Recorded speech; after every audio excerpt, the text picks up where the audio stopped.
Hi, everyone. This is Bruno Ziza here at AdScale, and I'm very excited to have some great panelists here today to work with us and talk about predictions for BI and big data analytics. Now, I've had the opportunity to work personally with each of these panelists, so I'm going to do a quick introduction of them and talk about their background as well as some fun facts about them to make it a little bit more personal. But what I really want to make sure we do during this session is that we get you guys to participate. We have a great facility here through the webinar console where you can ask questions to this audience. So don't wait until the end. Make sure that you send your questions through the panel. I will be watching this as our panelists are answering our questions, and I will either wait to address it at the time that's appropriate, or I might just interrupt the panelists while you're sending the question and make sure that I pepper that in so you get your questions answered. So our goal today is really to talk about the future of big data and really have a specific focus on the cloud. Now, to help us answer those questions today, I have three great panelists. I'll start with David Tishgard, who is the Director of Product Marketing at Cloudera. David, thanks for being with us today. Glad to be here, Bruno. David is focused on the Cloudera enterprise platform and the company's cloud offering. He joined Cloudera about 2 years ago when they acquired Gazang, which was a big data security company. He's based in Austin, and I've worked with him now for a few years. I think one of the fun stories I had coming to your office in Austin, everybody knows that everything's big in Texas. And in the Cloudera office in Austin, they have this sign that says, "We just call it data." In Texas, we just call it data. That's it. You don't call it big data. Everything is big, of course. Now, David and I have something in common. We both wanted to be a journalist when we were studying in school, but actually he made that happen. His fun fact that he was a weatherman in West Colorado when he started. So thanks for being with us today. The weather looks great in Austin. I'm sure that's something to do. Yeah, beautiful days. A frontal boundary that came out of the west this morning, it's giving us a nice Arctic chill here in the fall. He still got it. All right. The next panelist is Dan Kogan, and I have known Dan Kogan for a long time. He and I worked together in the Microsoft SQL Server team. He's held quite a few leadership roles at Microsoft globally. Actually worked in Redmond, worked in Singapore. He is a data warehousing and big data veteran. He is now Tableau's Senior Director of Product Marketing, and he also has a few fun facts. But Dan, thanks for sharing that with me, but I don't think I can share them with the audience. They're too much fun. So I'm going to move over to Matt. But thanks for being here, Dan. Good to be here. Thanks. And then finally, Matt Beard is the co-founder and CTO of AdScale. I've had the pleasure of working with Matt for over 3 years now. And he's not only wicked smart, but he's also very nice. He's Canadian, so I guess those two things come together. Most Canadians are very smart and nice. Matt has 20 years of experience in enterprise software. Before AdScale, he worked at companies like Siebel, PeopleSoft, and Oracle. So Matt, you have 3 fun facts you shared with me. One of them is that you had more fingers than the average person. So we will see if we have time to drill into that topic at the end of the session. All right. So thanks, Bruno. So first question here. We are here to talk about the move to the cloud. I'm going to drag this question here to David. Why should people care about the cloud? And I guess before you answer that, I want to kind of give you some context. You know, over the last 3 years at AdScale, we've partnered with Cloudera and Tableau and run this big data maturity survey. And every year there's some new insights. This past year, the big insight was that 72% of the respondents indicated that they would be doing big data in the cloud over the next 5 years. So clearly, that's a drastic change from last year's survey. And so, David, if you don't mind kind of giving us your perspective, one, I guess, are you surprised, and why should our audience care about cloud and big data? Sure, but first I just want to say that Dan and Matt's fun facts seem far more intriguing than mine. So I would like to redo mine. We're getting a bunch of questions actually about this. Yeah, we'll get to that. Get to that in a moment. But interesting. I'm actually not surprised that a majority and even 70% of companies in your survey indicated that they are planning to move to the cloud. But I think when we think about cloud, we shouldn't look at it as a cloud strategy. It's really important that companies think about moving to cloud as part of an overall business strategy.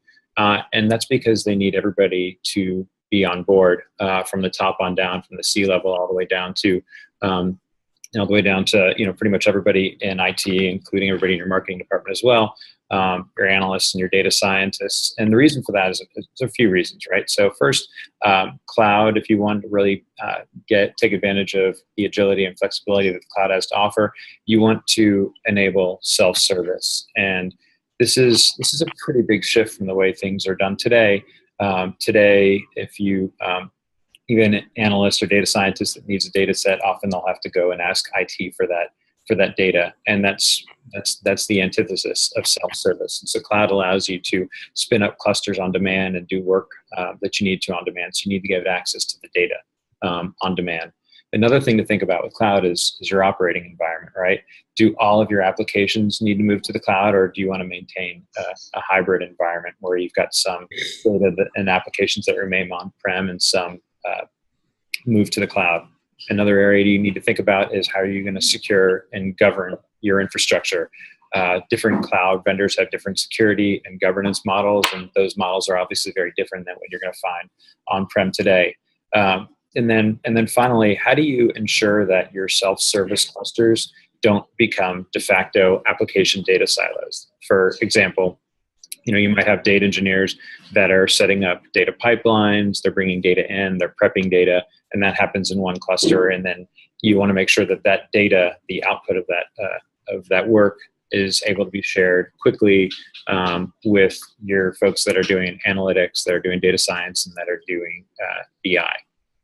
I see. Now, David, I guess your company is on the infrastructure side, so I guess you get exposed to what it means to put large data sets in the cloud and how you can scale them. I guess you get a lot of interaction with data scientists and IT folks. But there's also the picture on the business user side, and I'm thinking here, Dan, you must have a different perspective on the cloud, because the cloud must mean a lot of different things to your customers. Mm-hmm. What's your take on this? Yeah, so it's a number of different things. We actually see both ends of it, right? We see business users who just want access to their data and they want to get it as quickly as possible. And some of that comes through cloud-based applications, be it Salesforce or Eloqua or Marketo or ServiceNow, or think about all the different SaaS applications that companies are running. At Tableau, I feel like we have a new SaaS app every day coming up internally that I want to see data from. Yeah.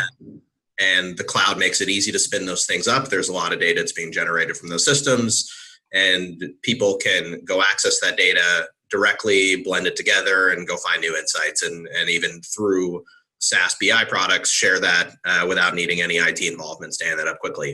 At the same time, we see a lot of what David talked about, of customers who the reality for most large enterprises is going to be hybrid, if not for the foreseeable future, certainly for the near to medium term. Where new applications and new projects are probably going to move to the cloud because the economics over the long term make too much sense. But then there's tons of, we won't even call it legacy, but just existing systems and applications and data generated from those that's on premises, and that's probably not moving to the cloud in the very near future. And so this hybrid reality is another one that we see a lot of customers kind of struggling with and trying to understand what that right journey is, and then ultimately how they work with the data across the different platforms. Yeah, and we have a question later on. I definitely want to talk about the use cases and how you prioritize which workload should move to the cloud and which one should not. Beyond just the security aspect, I think there's probably something to say around where the cloud is more efficient than other places. Matt, you at AdScale, you sit in the middle of those two places, the business users and their BIUs, and then of course the infrastructure and the data platforms. When you think about the opportunity of the cloud, are you surprised about this number, or what do you think about why people should care about the cloud?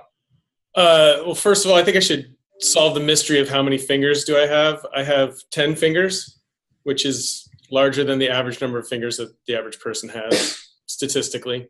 That's a little data joke right there. That's true. That's true. I didn't think about that way. Exactly. Thanks for trying. But it also has to do with what this question hints at, with 70% of the people moving there. For what? What are they moving to the cloud for? You can move a very small application there. And I think that when the cloud evolved and how we got here is, cloud hosting was perceived by technologists as a better hosting environment where they had a little bit more control and the hosters just provided you the metal and the pipe, and then you had Amazon come in and offer all these great tools and technologies. And it had a downside, but people learned that the downside of having instances go up and go down caused them to build better software. And I think that first wave, of SaaS companies being in there was really interesting, but the bigger challenge and possibly the much larger opportunity is around people moving internal systems and enterprise into the cloud. Obviously the TCO of moving those things is yet to be completely understood, and I think CFOs are challenged with trying to figure out what's the best model, especially when you're maybe buying historically self-hosted models and moving them into the cloud. But I think it's the move here is a natural evolution from mainframe to distributed computing and client server to more of a centralized commodity-based hardware approach. I see. Now, I see a trend between the three of you guys that you seem to at least agree on the move here to the cloud. Now, if you're in the audience, be sure that I'm going to try to find things that these guys disagree on just to make this panel a little bit more fun.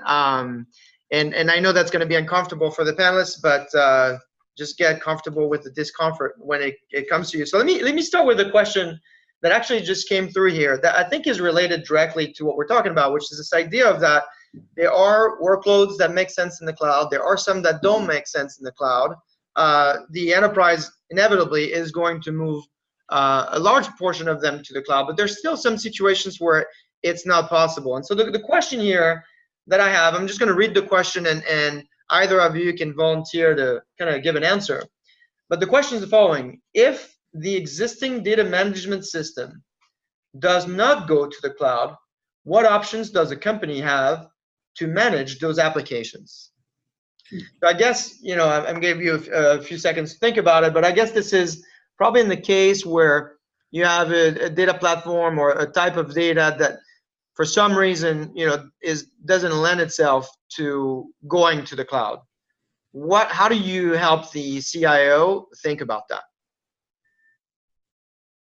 So I can take that one quickly from our standpoint. So we see a lot of customers, that is the reality. Some of their systems and their data management systems are on premises. Other applications and systems are in the cloud, or frankly, they want to start with just having the BI tool in the cloud. So recently we shipped a new capability for our SaaS platform that we call Tableau Bridge. It creates a secure connection between the online cloud, the SaaS platform that we run, so your BI tool is sitting in the cloud, but you can securely connect to and query your data on-prem without having to move the data up into the cloud. So your application is sitting behind your firewall, it's not moving to the cloud, but the BI tool that you're using to query that application, ultimately share the end output of it, is sitting in the cloud. And those types of things I think are going to be more and more prevalent. So you can still have data that either lives in a hybrid environment, or even just the end BI tool itself is the only thing that's in the cloud and the data remains on premises. I see. Okay, so you're kind of breaking up basically the difference between the end user tool and the ability of hosting that in the cloud, managing it there, while the data platform doesn't necessarily have to, or that's the right. data itself. That's right. Now, what we do find is I would say that's relatively rare when a customer has all their data on premises and they just want to run the end user tool in the cloud. Typically, we find sort of that data gravity piece plays out, and they'll deploy the end user tool near where the majority of their data lives. But what we do see very often is customers in a situation of both. I have applications that are on premises and they're not going to move to the cloud, but I still need to be able to access those and analyze that data with the same tool that I use to query my data that's in the cloud. I use Google BigQuery or Amazon Redshift for these set of projects, and I use SQL Server or Teradata on premises for these set of projects, but I want to see all that data together. right? That's the scenario we probably see the most often. And so that's kind of what we build for. Hang on to that concept of data gravity, because I do want to come back to that. I think that's going to be relevant to the audience here. David or Matt, anything you want to add to this, or maybe disagree with? The only thing I would add is that I think a lot of times when customers are trying to determine what apps can move to the cloud and which ones should stay on-prem, a lot of what comes into this factor is cost. And for persistent applications, those applications that are always on, a lot of the operational applications, the apps that are often you find on the back end of websites that are just always running. That's really expensive in a lot of cases to run those in a cloud environment, and they may be better suited for on-prem. So until you can make that cost work out, we'll often see customers hold off on moving those applications, whereas some of the more short-lived applications, some of the ad hoc BI applications, some of the data engineering ones where you can spin up a cluster, run a job for a period of time, and then shut it down, those are often the first to move to cloud. And so what we're seeing in our customer base is a lot of customers doing data prep, data engineering type work, ETL jobs, run those in the cloud, bring the output back on-prem, and then run some of the long-running analytic applications on-prem. Over time, we expect more of those long-running applications to move to cloud, but it's very common where we've got some applications in cloud and some on-prem. Yeah, I think that makes a lot of sense, because I think sometimes people just think of the cloud as this is my opportunity to save cost. That's not always true. So you really have to take that into consideration. Matt, I saw you nod while David was talking about that, particularly around cost. Do you have something you wanted to add there? Yeah, and I'll disagree with the statement that there's some things that can't move to the cloud. I think talking about it as cans and can'ts is wrong. Maybe should and shouldn't is better. I mean, the cloud is just a bunch of computers, right? So anything that you could run on-prem, technically, to be pedantic, you could run in the cloud. It's whether or not you should. And I think that now we're starting to get into the second phase of cloud enablement, where there are services and technologies that are taking into account that long-running workloads, say perhaps like an operational BI application, while they are potentially long-running during the day, at night you don't have a lot of usage, or if you're global, maybe it's around the clock. But there's more of these services like BigQuery that are charging out at a more of a resource basis, not a stand up a server and keep it running forever and pay money for that. And I think that's, the more of those things that become pervasive for different pieces of infrastructure, the more you'll potentially see people moving to real cloud native stuff and not just using the cloud as a hosting provider. That's great. I love the soundbite there. It's not because you can that you should.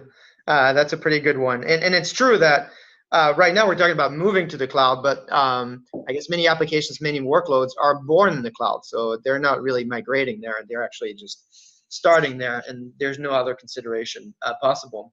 Let's move to the second question here, which now gets a little bit more specific on the challenges and maybe the myths of the cloud today. We talked here about why the cloud matters and kind of some of the gotchas of the cloud, I would say.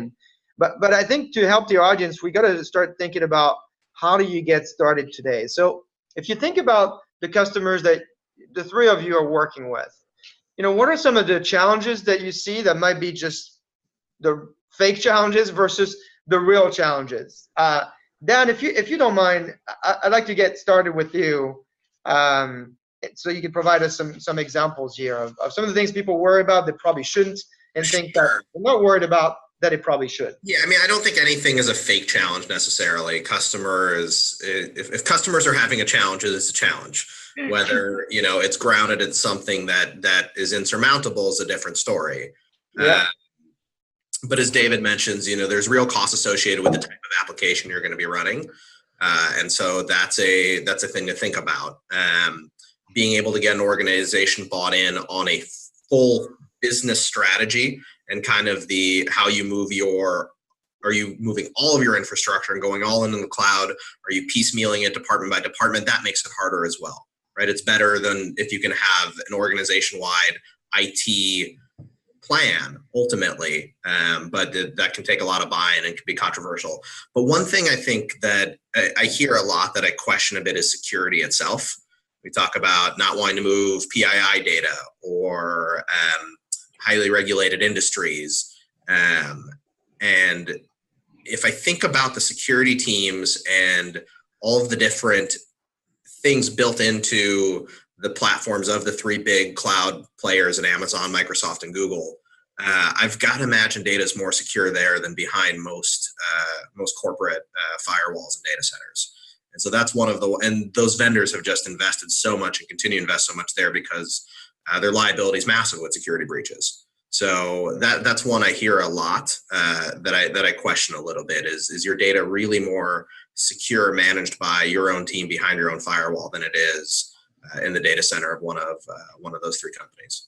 Yeah, Dan, I like to think of it like, do you think that your ops team is better than Google's, or do they just say no more often?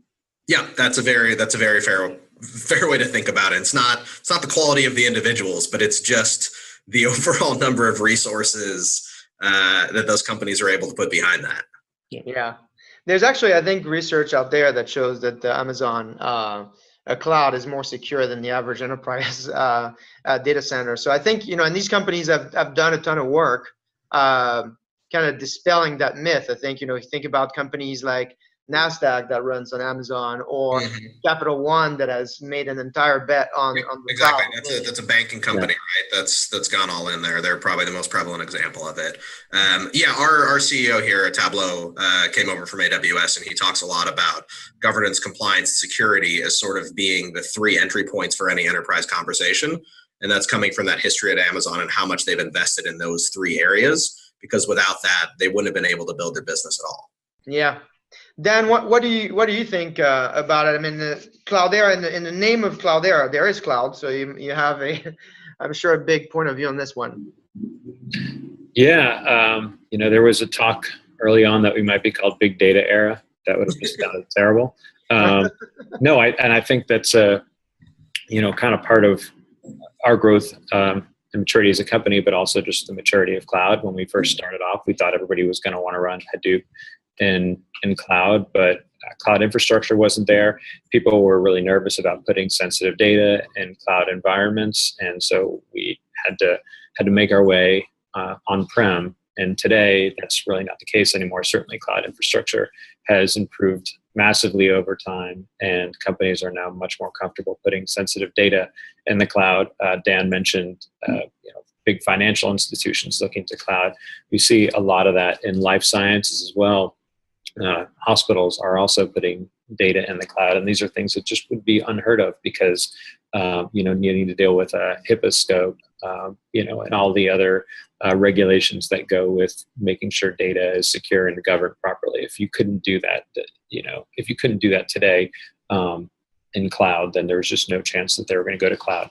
So, I mean, when you asked about myths earlier and challenges, I think it's kind of, we see them at two ends of the spectrum, right? There's the myth that if I move to cloud, everything's going to be better. I'm not going to have to manage my data centers anymore. I'm going to cut costs. I'm going to be able to move faster and be more agile.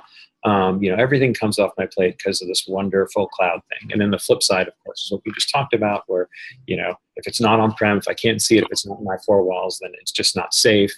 Maybe I lose performance. Gosh, if there's an outage, then I'm just totally at the mercy of my cloud provider and their IT's ability to fix it. And I think the truth is really somewhere in between. What you have to really think about is your motivation. If your primary motivation for moving to the cloud is cost savings, it's not enough. You really need to give cloud a second look. On the flip side, if your reason for staying on-prem is security, again, that's not the right motivation either. What we found when we're talking to customers is that most are still in the very early learning stages of cloud. Their infrastructure is largely on-prem today, but they're starting to, kind of dip their toe in the water. And we talk to, our customers. We have more than 1,000, and they're largely centered in the global 8,000, the largest 8,000 companies in the world. And every single one of them, if they don't already have a cloud plan in progress, they're all interested in asking a lot of questions about cloud.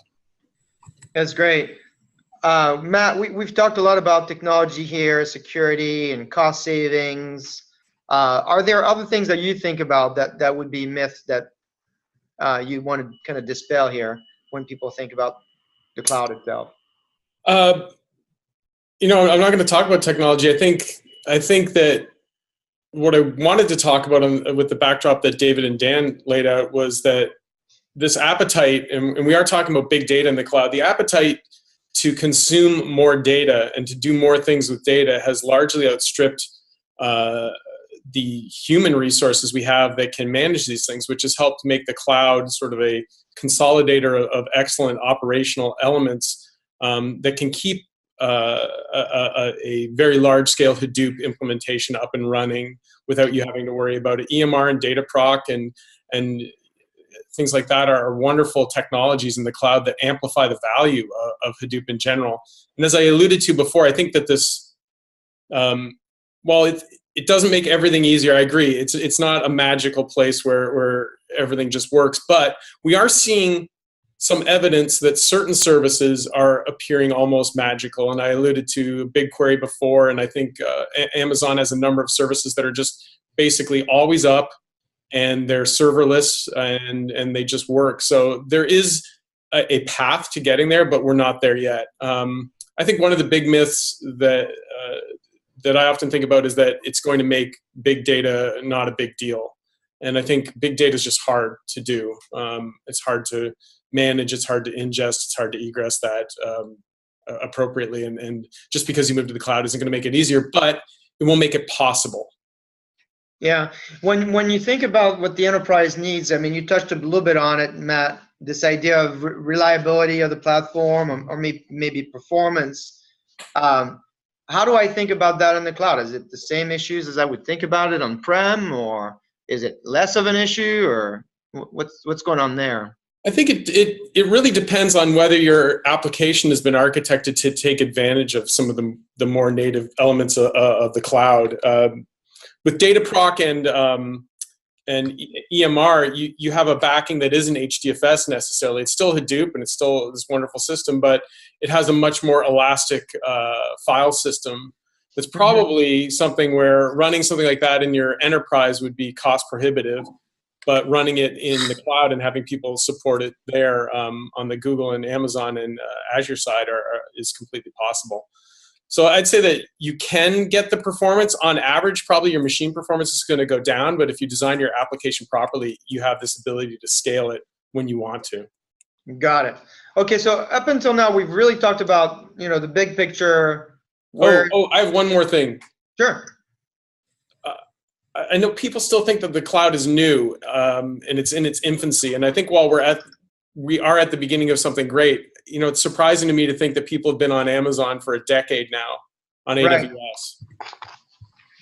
That's true. It goes fast. I think, and it's true for other technology stacks where people think about, it's a new concept.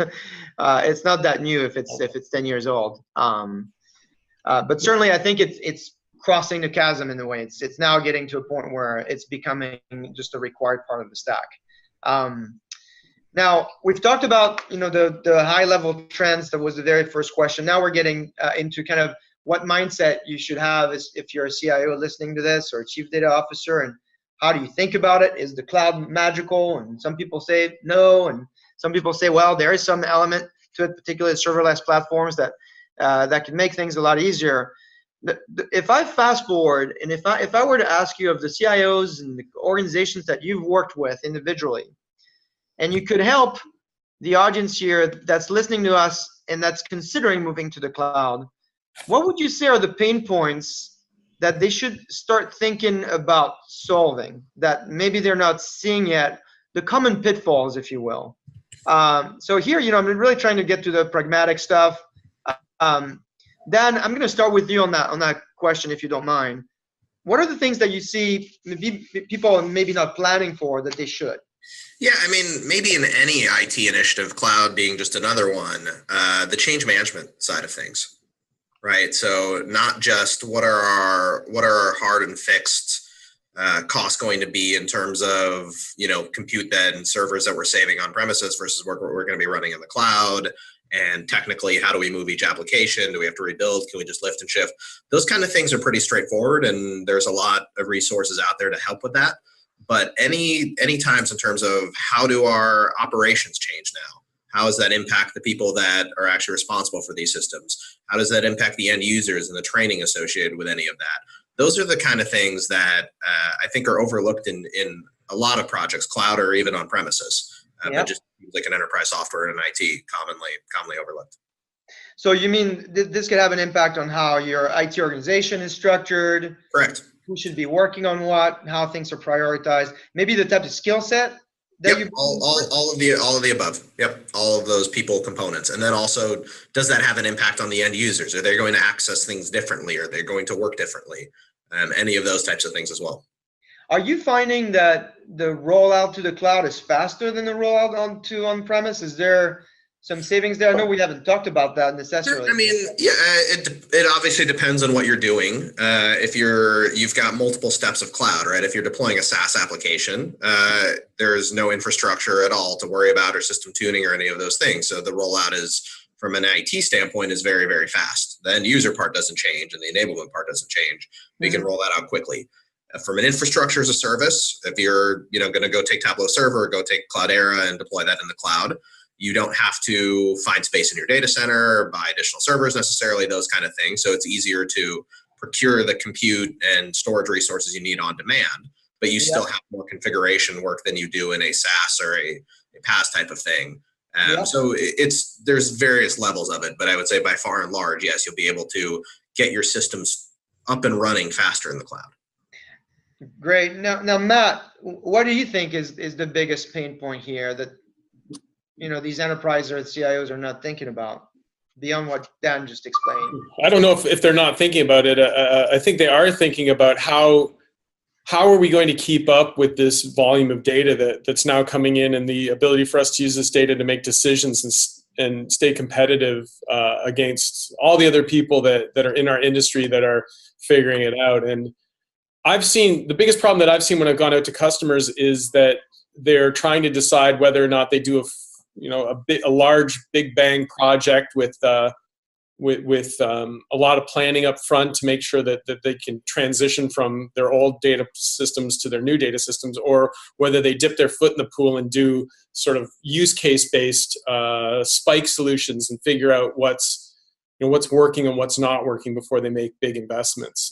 We've got customers on both sides, and they've been successful, and they've had challenges with both models, but I think it has a lot to do with the nature of the data that you're managing and what you're going to ultimately do with it. The Home Depot, which is a wonderful customer, is moving a very focused piece of their data infrastructure into the cloud because intrinsically it deals with all their suppliers. And that's a wonderful use case. To move in, they get the ability to move away from having to have people be on their network or have access to some server that they're managing, and move it out into the cloud where they can use standard technologies that I think even, we're getting a much more complex end user that's familiar with things like they're using OAuth and SAML to hook Facebook up to Spotify. They understand what it means to do single sign-on with their Google account to access enterprise systems. So they're becoming more sophisticated around the technologies and the standards. But making that decision on whether you hunker down and figure out what is this big project that we want to do versus doing the spike solution is a big deal. That's great. And I love the fact that you gave us a customer example there. And I think that goes back to something that Dan said earlier about this ability to lift and shift, taking your on-premise workloads and then putting them into the cloud. That's definitely going to be a big area of focus and certainly a big pain point if you don't plan it right. David, what's your take here? What are the most common mistakes and pitfalls that you see? Yeah, so I agree with a lot of what was just said earlier, and I apologize again for agreeing.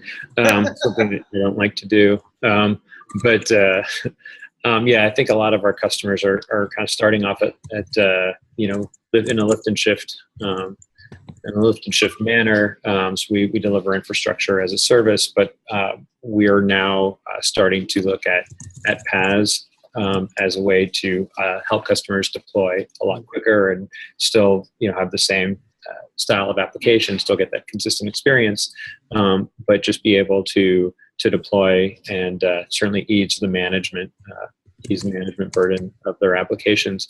So you're starting to see, we rolled out Cloudera Altus earlier this year, and we're starting to, we're making enhancements to that on a consistent basis to deliver, a much easier experience for customers to deliver our development on top of our product in the cloud.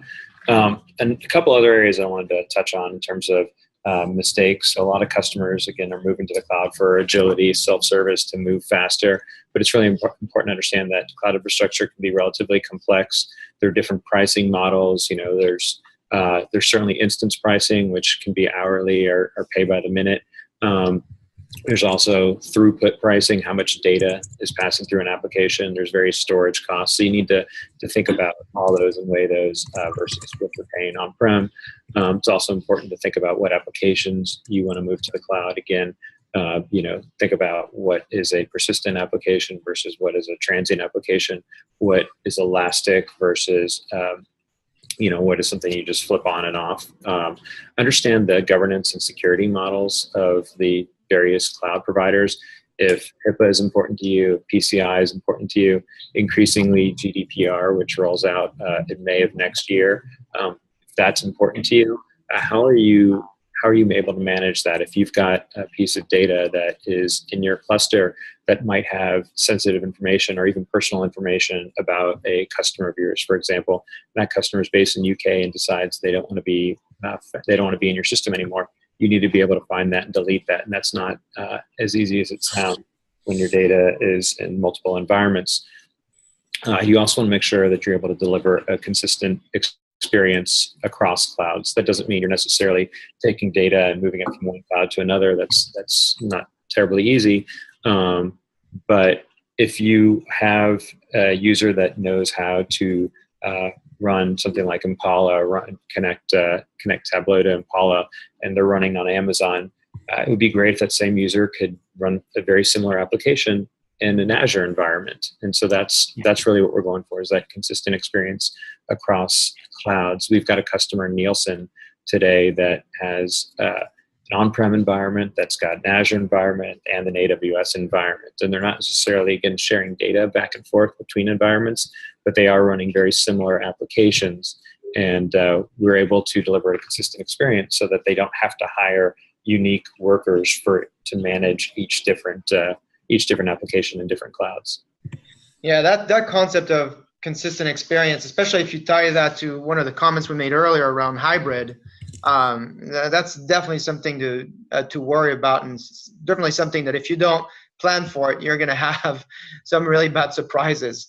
I'm going to stay with you, David, just on your perception of how quickly your customers are moving to the cloud. What do you see the trends are there? Yeah, so it's interesting. IDC recently released a report. They said just 8% of enterprise workloads are in the cloud today, and only 12% of analytics workloads in the cloud. So, to Matt's point, cloud's been around for a long time, and enterprises are embracing it, but they're not necessarily embracing it for, production data analytic workloads right now. That those numbers are certainly trending in the right direction, but it's still early days in terms of cloud being used for real production work. But certainly we believe that those numbers are going to climb quickly, because again, that's what all of our customers are asking us about today. Right now, we've got about 21% or so of our customers running analytic workloads in cloud. So what's happening is cloud's really moving from, backup, experimental, landing zone, bring your data in S3 and use that as a data lake. That was kind of the old thought. And now companies are looking at S3 as, much more than an object store. And so it's important, again, when we talk about that consistent experience, for you to be able to use the tools that you use on-prem today in HDFS, whether you're using Impala or Spark, any of the data science applications that we deliver. We want people to be able to use those in cloud against an object store like S3 or Azure Data Lake in the same way they do today on a HDFS on-prem. Matt, David, I had a question for David following up on that. Yeah. You said, I believe only 12% of the analytics workloads are in the cloud, but across your base, it's statistically significantly higher, almost double that. Do you have any thoughts on why you guys have more people in the cloud doing stuff with Cloudera? I think it's just the maturation of our customers right now. We've had a number of our customers, the ones that are running in cloud today in particular, have been Cloudera customers for 4 or 5 years now, and so it's not something where they just one day woke up and said they want to move to cloud. It's been sort of a stepwise approach, and they typically go from they're doing all their work on prem, and then they'll start to look at they'll do a pilot in cloud, and that pilot will turn into an ETL, and then that migrates over into an Impala workload, and that's where a lot of our customers are today, are running Impala and Spark in the cloud. Gotcha. I think your customers, by virtue of being mature in Hadoop, probably adopted it a little bit earlier, and are probably more on the they're not risk adverse, but I was going to say, that we talked about lift and shift, which is kind of a risk adverse move to the cloud versus a let's re-architect a technology to take advantage of all the great things that the cloud has to offer. But I think, the Cloudera use cases are probably more advanced, and they're getting a lot of benefit from doing things and being on the on the forefront of technology. That would be my guess. Enterprises get into things late, but they go in big, and I think we're just starting to see the beginning of that. From my perspective, the trends that I already sort of, my punchline's been said, but this new serverless cloud model is brilliant, and new serverless products are coming out all the time, and they have predictable cost structures and a lot of sophistication in the cost structures. David mentioned per minute billing, and the cloud moves fast. I think Google just introduced per second billing. So we're getting a lot of options for doing very interesting things around building a pricing model that works for whatever your organization wants to do. I think the containers have been white hot for a while, and they're probably going to be more and more hot as you get into scenarios where you might use them for a lift and shift, or you might use them with orchestration to build, like I said, a more native cloud experience for your applications. I don't know the trends. The one I'm confused on, and I'd love to hear about, is the private cloud trends, whether that's something that's going to grow or whether that's something that's declining. I did research, and I don't have enough anecdotal or data to know whether that's actually growing or shrinking. What's your guys', you mind chiming in onto that one? You have a perspective on that? Private versus public? Yeah, I mean, it's coming up more and more in our customer accounts. Just cloud in general that's kind of a, if you're not certain about what you want to do, whether you want to do public cloud, that's a nice way to get started, is move to private cloud. I've seen stats, because I look at these all the time, from IDC that show a relatively significant move to private cloud. It's nowhere near the rapid rise of public, but I think somewhere in the next 5-6 years, we're going to actually see cloud be almost 40-45% of IT infrastructure, and that 45% is going to be split probably 60-40 between public and private. Wow. Yeah, I don't know. To me, I'm a little more cynical on this one. Private cloud to me feels like good marketing from virtualization vendors. You're running your own data center. You're running your applications in your data center behind your firewall. You're doing it in a virtualized environment. We'll call it a private cloud, right? And yes, those types of virtualized applications are easier to move to a public cloud, and you can use the same hypervisors to manage them. But it feels historical to me. Let's put it that way, with a nice little bit of marketing polish. Hey, I didn't say it wasn't. I just said this is what IDC is showing. But, yeah, we get questions about it all the time. But No, absolutely. And Totally it's a natural evolution for customers, right? And Yeah. if you are running in a private cloud in a virtualized environment, it is going to be easier to move those applications into a public cloud. And that's in a similar virtualized environment, just the data center is now a different one. So it's a path there, but I don't see it as as a true alternative. Yeah, it's the true cloud versus the non-true cloud. What did you say was the mix, David? 60-40, 60 for private? It's certainly public cloud is the larger of those two. I got to be honest, I'm not staring at a chart right now, but I believe it was something like that, where it's public cloud is going to be the big winner in the cloud cloud space, but we're going to see about 40-45% of IT in cloud versus on-prem within the next, I think, 5-6 years. So while we're talking about multi-clouds like this, and Dan Kogan is calling one of those two clouds the fake cloud. I know I got hurt earlier by using the term fake, but I'm just going to keep on using it. What do we think about multi-cloud strategies? How do your customers think about it? I mean, it's not enough to think about on-prem and cloud. Now I got to think about the multiple types of providers that I'm willing to put my my IT future into. I mean, I think there's a number. I think multi-cloud strategies are going to be a reality, and there's probably a number of factors that drive it. Some of it is decentralized purchasing, right? Yeah. So departments and different business units may have different clouds that they choose to go into for various reasons.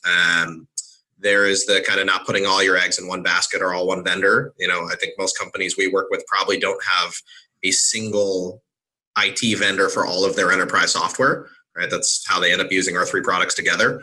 And so that's another reality of it. So that extends to those cloud platforms as well, and is kind of spreading the investments a little bit. And frankly, there's a good situation happening for customers with the competition between Microsoft, Amazon, and Google, is that they continue to push each other to build better services and also on price. And so customers are frankly going to get deals by pushing into those multi-cloud areas and from those different vendors. So I think the reality is that people are going to choose best of breed. They are going to want to spread their investments around. There's decentralized buying, and for those variety of factors, multi-cloud is going to be a reality. And can we stay on that, because I think the decentralized buying is a true trend. We have a few customers that they saw their cloud deployments grow because it was driven by the business units, and so around the company. Are you seeing that? Because I mean, if anyone here, you'd probably be the first one to see decentralized buying for cloud solutions. Not just here. I'm not just talking about your SaaS application or your Tableau online. I'm talking about the database itself. Are you seeing that being decided by the marketing team? Sure, absolutely. Like here at Tableau. We've got a marketing IT team, essentially. I think they're called marketing operations, but for all intents and purposes, they're an IT team, and they deal with our marketing automation system and parts of our CRM system, and they build a data warehouse that we use for marketing. And I don't know if we're public around it, so it's in one of the 3 major cloud platforms, we'll just say. And our IT team is supportive, but is not involved in any of the management of it, and I don't believe they were even involved in the selection of it. Got it. What do you see there, David? I know you always look at stats, and you got a good pulse on the industry, where it's going in terms of multi-clouds. What's happening there? What are the analysts saying, and what are big considerations for you? Yeah. So the latest I've seen, a stat from RightScale says that 82% of companies are pursuing a multi-cloud strategy. Doesn't mean they're multi-cloud yet, but at least as they're thinking about what their IT environment is going to look like in the future, it's likely going to be multi-cloud, really for all the reasons that Dan just mentioned. One of the things that, the flip side of that, the problem is going to be, how do you manage all that? It adds a good bit of complexity. You've got, different SLAs, you got different policies, there are different relationships that you've got to manage. And then again, I always come back to, you want to make sure that your platform, that your applications function similarly in different environments. Otherwise, your investment in cloud is going to skyrocket, because you're going to need to have, people that know how to manage in all these different clouds, or the same application, but in different clouds, So one of the things is we've really engineered our applications to function the same on any cloud, again, so whether you're doing data engineering, analytic database, data science, and interestingly, under the covers, we introduced this technology called Cloudera SDX. It stands for Shared Data Experience. And I just want to give you a kind of a primer on what that is real briefly, because I think it's relevant to the conversation. But the idea is that all data has context, right? It's not just the actual data itself, but you've got to think about security policies, the governance policies, the ingest paths, the lineage, all of that stuff that's associated with the data. That context really, really needs to be able to stick with the data in order for you to be able to use that data in different applications. But in cloud, and particularly in transient environments, say, Matt, you mentioned EMR a little bit ago. If you're running an EMR job and then you terminate that job, the data gets written back to S3, but the context, all of the information about that data is wiped away when the cluster is shut down. It doesn't stick with the data. So if you're going to take that data and then use it in an analytic database somewhere that might be on Amazon, you've got to recreate all of that data context. And you also lose visibility into where that data was and the transformations that have taken care of that. So what SDX does is allows you to carry data context wherever that data is within a cloud environment. So if you're running, Cloudera applications against Amazon S3 or against Azure Data Lake, you maintain that context everywhere, and allows you to be quicker with your analytics and your data engineering. That's a great concept here, and we'll definitely want to talk more about that. I want to see if I can bring in, I know we have about 8 minutes to go before we have to close the panel. So I'm going to take one question here. Maybe I'm going to start directing that question to Matt, because it relates to what we were just talking about here. So let me read the question for you, Matt. In a situation when there is a multi-cloud strategy, how would a company manage the ability to ensure consistency between different services? So it's kind of ties a little bit with what David was saying. I'm curious about your perspective here, Matt. Yeah, I mean, as a software engineer, I think a lot about abstractions. And when I think about what SDX is, it sounds like it's the abstraction necessary to carry that context around. I think we have a similar sort of approach to things here at AtScale, and we've been successful where companies have been on-prem, moving to a cloud service, and moving across actual data source providers. But that's hard. I mean, I think every one of the people on here knows how difficult it is to build an appropriate abstraction on top of something that's sophisticated. Tableau does it to even out all the data access issues with the myriad of data sources that they support. Cloudera is sitting on a ton of different clouds and operating systems and everything else. It's all something that sounds abstraction always sounds easy, but it ends up being really difficult, which makes the realities of moving applications and services around from cloud to cloud very difficult unless you're relying on a platform or technology, probably by somebody that specializes in building that stuff. It's just really hard to build on your own if your core competency isn't, say, software engineering specifically. Yeah. All right, well, hey, we have a lot of questions left. I think we have about 10 questions waiting for me in the queue, so I'm clearly not going to get to them here. I do want to do a little bit of a wrap up here, and what we'll do about those questions, so we'll get back to some of those after the webinar in the written manner. But there's at least 3 themes that I picked up on, and I want to share this with the panelists to see if I'm forgetting anything. I think the first one that I heard was this idea of when you think about the cloud, you also have to think about the organization and who you hire. It's more than just the technology requirements. It's really about how you're going to organize your team, who you're going to hire, who you're going to train, and how that changes kind of how your IT organization is servicing the business. The second trend I heard was security. It's a little bit of a red herring to think that the cloud is less secure than your on-prem data center. I think it was Dan Kogan that was kind of sharing with us some of the information that major cloud providers were kind of sharing and proud of. I guess the big one that I heard is this idea that the world, as we look at it over the next 5, 10, 15 years, is going to continue being hybrid and heterogeneous, and to some extent multi-cloud, multi-environment. So you're going to have multi-cloud, on-prem plus cloud. So I don't want to say it's going to be more complex, but it will be more sophisticated. And I think that's where it goes back to something that David was saying around the need for a consistent and shared experience across all those environments. It really does tie with one of the stats that came from the maturity survey that I started talking at the beginning of the call here, where we found that 82% of the respondents were looking at their data environments as an optimization problem rather than a replacement problem, meaning they weren't taking everything on-prem in the cloud.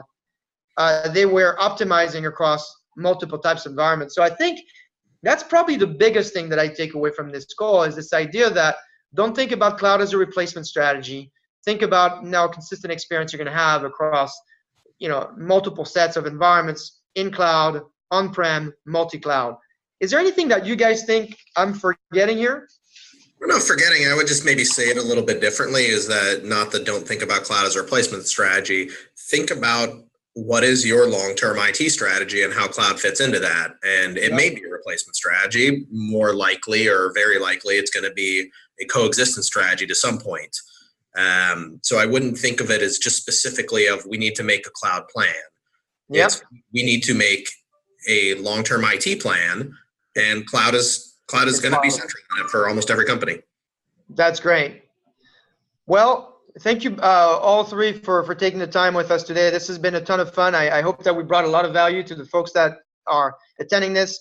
In the audience, if you want to get access to this maturity survey I was talking about earlier, you can simply go to adscale.com/survey, and then you'll get a copy of the latest data there, so you can use it inside your organization.